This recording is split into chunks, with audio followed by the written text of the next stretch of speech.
दोस्तों, किसी ने क्या बड़ी ही अच्छी बात कही है कि ये दुनिया जरूरत के हिसाब के नियम से चलते हैं। सर्दियों में जिस सूर्य का बड़ी ही बेसब्री से इंतजार करते हैं, गर्मियों में उसी सूर्य का तिरस्कार भी करते हैं। नमस्कार दोस्तों, बड़ी ही छोटी सी कहानी है एक बुजुर्ग व्यक्ति की। एक बुजुर्ग व्यक्ति जो कि रोज सुबह टहलने के लिए जाते थे। एक दिन वो बुजुर्ग व्यक्ति टहलते हुए एक तालाब के किनारे पर पहुंच जाते हैं। तभी वहां पर एक घटना घट जाती है।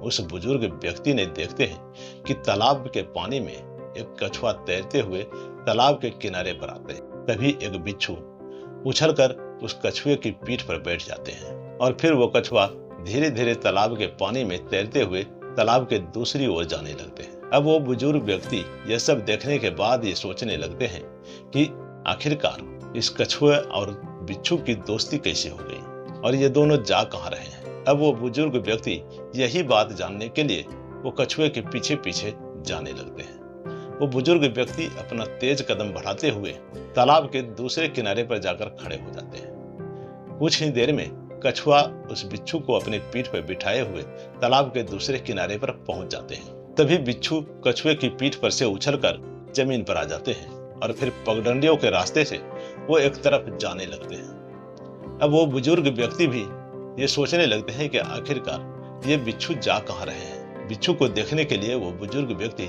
बिच्छू के पीछे पीछे जाने लगते हैं। कुछ दूर चलने के बाद उस बुजुर्ग व्यक्ति को एक मंदिर दिखाई पड़ती है। अब वो बुजुर्ग व्यक्ति ये सोचने लगते हैं कि कहीं ये बिच्छू मंदिर तो नहीं जा रहे हैं, और होता भी ऐसा ही है। वो बिच्छू मंदिर में ही जाने लगते हैं।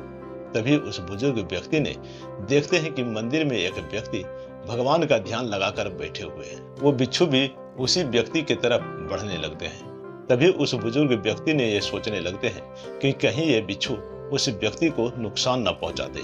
ये बिच्छू उस व्यक्ति को नुकसान पहुंचाए उससे पहले मैं अपने लाठी से इस बिच्छू को मार देता हूँ। यही सोचकर उस बुजुर्ग व्यक्ति ने अपना लाठी बिच्छू के ऊपर उठा लेते हैं। तभी एक घटना घट जाती है। तभी एक सांप उस व्यक्ति की तरफ बढ़ते हुए आ जाते हैं। जैसे ही सांप उस व्यक्ति के नजदीक में आते हैं, तभी बिच्छू उछलकर सांप के ऊपर बैठ जाते हैं और फिर बिच्छू ने सांप को अपना डंक मार देते हैं। अब सांप का विष और बिच्छू का विष दोनों सांप के शरीर में टकराने से सांप की वहीं पर मृत्यु हो जाती है और फिर बिच्छू वहां से गायब हो जाते हैं। उस बुजुर्ग व्यक्ति ने यह सब देखकर वहीं पर बैठ जाते हैं। जैसे ही उस व्यक्ति ने भगवान का ध्यान करने के बाद अपनी आंखें खोलते हैं, तभी उस बुजुर्ग व्यक्ति ने उस व्यक्ति से सारी बातें बता देते हैं कि आज तो तुम्हारे साथ में बहुत ही बड़ा अनर्थ होने वाला था।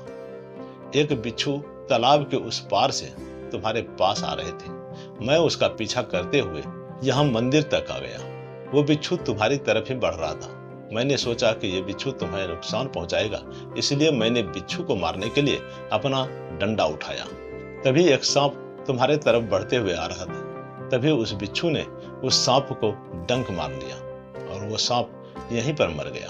अब उस व्यक्ति ने जब उस बुजुर्ग की बात को सुनते हैं और उस मरे हुए सांप को देखते हैं, तो उस व्यक्ति ने बुजुर्ग का धन्यवाद करते हैं और भगवान का धन्यवाद करते हैं। उसके बाद वो व्यक्ति अपनी आंखें बंद करके भगवान के ध्यान में लीन हो जाते हैं। उस व्यक्ति ने भगवान से पूछते हैं कि हे भगवान, आज तो हमारे साथ में बहुत बड़ा अनहोनी हो जाता, आपने मेरी रक्षा कर ली। तभी भगवान ने उस व्यक्ति से कहते हैं कि वो जो बुजुर्ग तुम्हारे बगल में बैठा है वो तो तुम्हें जानता भी नहीं है, फिर भी वो तुम्हारी रक्षा करने के लिए तुम्हारे पास में चले आए और तुम तो मेरे भक्त हो, मैं तुम्हारी रक्षा क्यों नहीं करता। मैं भी बिच्छू का भेष बदलकर तुम्हारी रक्षा करने के लिए तुम्हारे पास चला आया। दोस्तों, ये छोटी सी कहानी भगवान पर अटूट विश्वास करने पर मजबूर कर देती है। जो अच्छे कर्म करते हैं उसकी रक्षा करने के लिए भगवान हमेशा तैयार रहते हैं, और जो बुरे कर्म करते हैं उसके पाप के घड़े को फोड़ने के लिए